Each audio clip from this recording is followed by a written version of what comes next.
Assalamualaikum everyone, this is Nowrid from Nowrid Vlogs. কেমন আছেন আপনারা সবাই? আশা করছি সবাই ভালো আছেন এবং সুস্থ আছেন। চাঁদরাতের একটি ব্লগ দেখার জন্য আপনাদের সবাইকে আমার চ্যানেলে ওয়েলকাম করছি। হোপফুলি আপনাদের কাছে এই ব্লগটি ভালো লাগবে।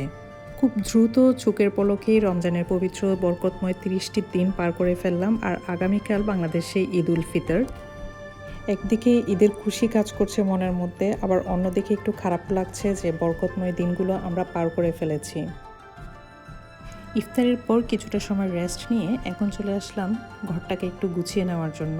সো ঈদ উপলক্ষে কিছুটা ঘর পরিষ্কার পরিচ্ছন্ন করতে হবে, তো আমি এখানে ড্রয়িং রুমটা একটু ডাস্টিং করে নিয়েছি আর ক্লিনিং করে নিয়েছি। আর আগের কুশন কাভারগুলো আমি চেঞ্জ করে নতুন কিছু কুশন কাভার দিয়ে দিয়েছি, শুধুমাত্র ঈদ উপলক্ষে ড্রয়িং রুমটাকে একটু নতুন লুক দেওয়ার জন্য। ঈদের দিন আমার হাজব্যান্ড বলেছে বিফ তেহেরি করতে, তো সেজন্য ওর পছন্দের বিফ তেহেরির যে মাংসটা সেটা আগে রেডি করে রাখছি। ভেজালবিহীন খুব সহজে বিফ তেহেরির রেসিপি যদি আপনারা চান তাহলে আমাকে নক করতে পারেন অথবা কমেন্ট সেকশনে কমেন্ট করে জানাতে পারেন। আমি চেষ্টা করব নেক্সট ব্লগে আপনাদের সাথে অবশ্যই শেয়ার করতে। এখন আপনাদের সাথে শেয়ার করব আমার এবারের ঈদের জন্য তৈরি দুটো খুব সহজ ডেজার্ট রেসিপি। তো প্রথমে শুরু করা যাক নবাবী সেমাই দিয়ে। এটা বানানো খুবই সহজ। আমি এখানে নবাবী সেমাইয়ের জন্য 2 প্যাকেট লাচ্ছা সেমাই নিয়ে নিয়েছি। এখন এগুলো ঘিতে ভালোভাবে একটু ভেজে নেব। তো এখানে একটি হোয়াইট প্যানে আমি 3 টেবিল স্পুন মতো ঘি দিয়ে দিয়েছি, আর লাচ্ছা সেমাইগুলো প্যাকেট থেকে খুলে এখন ঘিতে দিয়ে দিচ্ছি। আর ভালোভাবে ভেজে নেওয়ার জন্য আমি চুলার আঁচটা একেবারে কম আঁচে রেখেছি। তো এখানে আমি সাথে দিয়েছি 1/2 কাপ মতো চিনি, আর প্রায় 3/4 কাপ মতো গুঁড়া দুধ, আর সেই সাথে দিয়েছি কিছুটা ফুড কালার। আপনারা চাইলে ফুড কালারটা অ্যাভয়েড করতে পারেন। এখন আমি সবগুলো উপকরণ নেড়ে ছেড়ে ভালোভাবে একটু সময় নিয়ে ভেজে নিব। আর এই সেমাইগুলো ভাজতে আমি সময় নিয়েছি প্রায় 8 থেকে 10 মিনিট মতো। সো আপনারা ওভাবেই ভেজে নেবেন আর কি। যখনই ক্রিস্পি হয়ে আসবে সেমাইগুলো তখন চুলা অফ করে দিলেই হবে। নবাবী সেমাইটা সেট করতে আমি এরকম একটা ট্রান্সপারেন্ট ডিশ দিয়ে নিয়েছি। এখন লাচ্ছা সেমাইগুলো গরম থাকতেই নবাবী সেমাইয়ের ফার্স্ট লেয়ারটা দিয়ে দিচ্ছি। এতে করে এটা সুন্দরভাবে সেট হবে, এবং এই লেয়ারটা একটু মোটা করে দিবেন যেন একটু ভিজিবল হয়।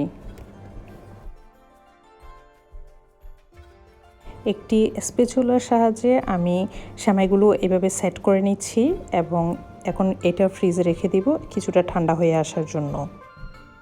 নবাবী সেমাইয়ের মাঝখানের লেয়ারে কাস্টার্ড ইউজ করা হয়, তো আমি এখন সেই কাস্টার্ডটাই তৈরি করে নিব। তো এইখানে আমি 1 কাপ গুঁড়া দুধ নিয়ে নিয়েছি। আপনারা চাইলে লিকুইড মিল্ক দিয়েও এটা তৈরি করতে পারেন, আপনাদের পছন্দ। কাস্টার্ডের জন্য আমি এখানে কাস্টার্ড পাউডার নিয়ে নিচ্ছি 3 টেবিল স্পুন মতো, আর 1 কাপ মতো চিনি দিয়ে দিচ্ছি। মিষ্টিটা আপনাদের পছন্দ অনুযায়ী দিবেন।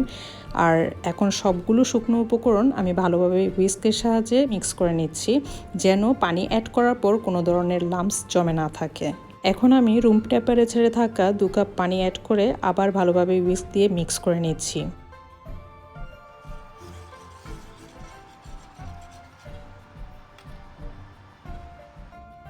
এখন এই দুধের মিশ্রণটা আমি চুলায় মিডিয়াম আঁচে বসিয়ে দিয়েছি, এবং অনবরত নাড়তে থাকবো যতক্ষণ না পর্যন্ত কাস্টার্ডটাতে ভালোভাবে বলক চলে না আসে। কাস্টার্ড রেডি হওয়ার পর আমি এখানে 1/2 চা চামচ ভ্যানিলা এসেন্স দিয়ে দিয়েছি। এখন আরেকটু নেড়ে ছেড়ে তারপর আমি চুলা থেকে নামিয়ে নেব। নবাবী সেমাইয়ের নিচের লেয়ারটা ফ্রিজ থেকে বের করে নিয়েছি এবং চেক করছি সেট হয়েছে কিনা। এটা সেট হওয়ার পর আমি গরম গরম কাস্টার্ডগুলো খুব সাবধানে এই লেয়ারের উপর দিয়ে দিচ্ছি। তবে এই কাজটা একটু সাবধানতার সাথে করতে হবে, এবং এই কাস্টার্ডের লেয়ারটা একটু মোটা করে দিবেন যেন বাইরে থেকে একটু ভিজিবল হয়। সেই সাথে যে লাচ্ছা সেমাইয়ের উপরে এবং নিচে লেয়ার করছি সেই দুটোটা লেয়ারের জন্য কাস্টার্ড সোক করে ভালোভাবে সফট হয়ে যায়। তো আমি এখন এইভাবে ভেজে রাখা বাকি লাচ্ছা সেমাই দিয়ে উপরের লেয়ারটা দিয়ে দিচ্ছি। খুব বেশি চাপাচাপি না করে একটু আলতোভাবে এই লেয়ারটা দিতে হবে। আর লেয়ারটা দেওয়ার পর আমি আমার পছন্দ মতো বাদাম দিয়ে গার্নিশ করে নিচ্ছি। আপনারা আপনাদের পছন্দের ড্রাই ফ্রুটস ইউজ করতে পারেন গার্নিশিংয়ের জন্য, অথবা নারকেল কুড়ানো ইউজ করতে পারেন, যেটা আপনাদের ভালো লাগে সেটাই আর কি। তো আমার বাচ্চারা যেহেতু নারকেল তেমন একটা পছন্দ করে না, তাই নারকেলটাকে আমি এখানে অ্যাভয়েড করেছি, শুধুমাত্র বাদাম দিয়ে সাজিয়েছি। হোপফুলি আপনাদের কাছে খুব সহজ এই রেসিপিটা ভালো লেগেছে।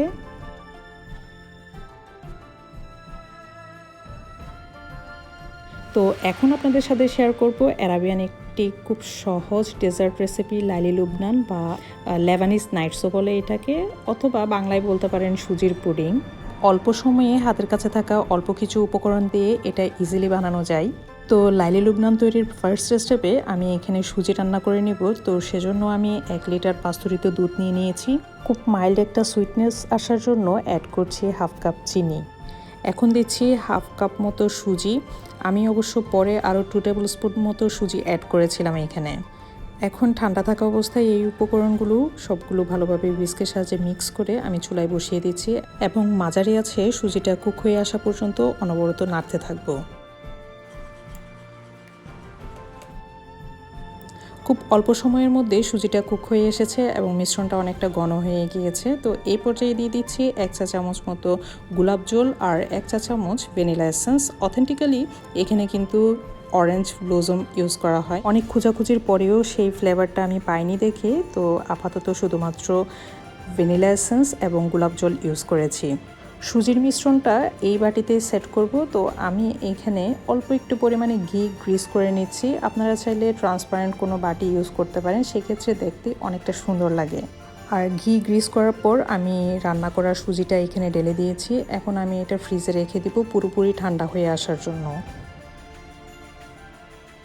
এই রেসিপির সেকেন্ড স্টেপে একটা ক্রিম তৈরি করব। তো সেজন্য আমি এখানে প্রয়োজনীয় উপকরণগুলো সব নিয়ে নিয়েছি। 1 কাপ দুধের মধ্যে প্রথমে 1 চা চামচ কর্নফ্লাওয়ার দিয়ে দিচ্ছি আর 2 টেবিল স্পুন মতো আমি কনডেন্সড মিল্ক দিচ্ছি। এটা পুরোপুরি অপশনাল, আমার কাছে সুইটনেসটা ভালো লাগে ক্রিমের মধ্যে, সেজন্য আমি অ্যাড করছি। আপনারা চাইলে অ্যাভয়েড করতে পারেন।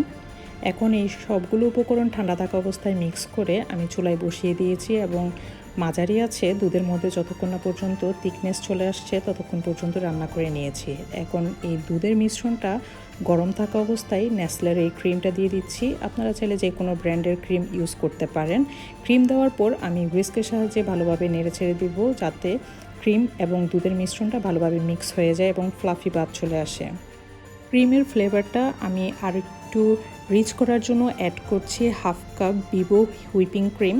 এখন আমি ভালোভাবে হুইস্কের সাহায্যে আরও সময় নিয়ে কিছুটা হুইস্ক করে নিব এবং হুইস্ক করার পর এই ক্রিমের টেক্সচারটা অনেক বেশি থিক হয়ে যাবে। সুজির যে লেয়ারটা সেট করতে দিয়েছিলাম ফ্রিজে, সেটা এখন পুরোপুরি সেট হয়ে গিয়েছে। এখন আমি এই ক্রিমের লেয়ারটাও দিয়ে দিচ্ছি আর সেই সাথে নিজের পছন্দ অনুযায়ী পেস্তা বাদাম দিয়ে ভালোভাবে গার্নিশ করে নিচ্ছি। তবে অ্যারাবিয়ানরা ড্রাই রোজ পেটালস ইউজ করে গার্নিশ করার জন্য, তখন কিন্তু অন্যরকম একটা স্মেল আসে। তো হাতের কাছে তো সেটা নেই, তাই শুধুমাত্র পেস্তা বাদাম ইউজ করছি আমি গার্নিশিংয়ের জন্য। এখন আমি ক্লিং ফ্লেম দিয়ে কভার করে ফ্রিজে রেখে দিব এই ডেজার্টটা সেট হয়ে আসার জন্য। দেখলেন তো এই রেসিপিটা কত সহজ আর একদম ফ্লেভারফুল। লাইলিলুবনান ডেজার্টটা সার্ভ করার সময় কিছুটা উপর থেকে সুগার সিরাপ ড্রিজল করা হয়। তো সেজন্য আমি একটা সুগার সিরাপ রেডি করে নিচ্ছি। এখানে 1/2 কাপ পরিমাণ চিনি এবং পানি একসাথে দিয়ে আমি ভালোভাবে জাল করে নিচ্ছি এবং চিনিটা যখন মেল্ট হয়ে আসবে ঠিক ওই পর্যায়ে আমি দিয়ে দিচ্ছি 1 চা চামচ গোলাপ জল এবং 1 চা চামচ মতো লেবুর রস।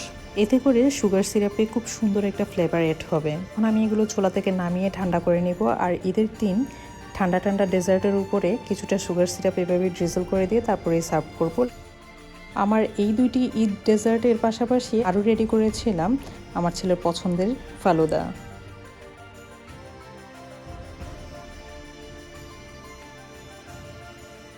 চাঁদরাত বলে কথা, আর হাতে যদি মেহেদি না লাগাই তাহলে তো একেবারেই অসম্পূর্ণ ঈদের আমেজ।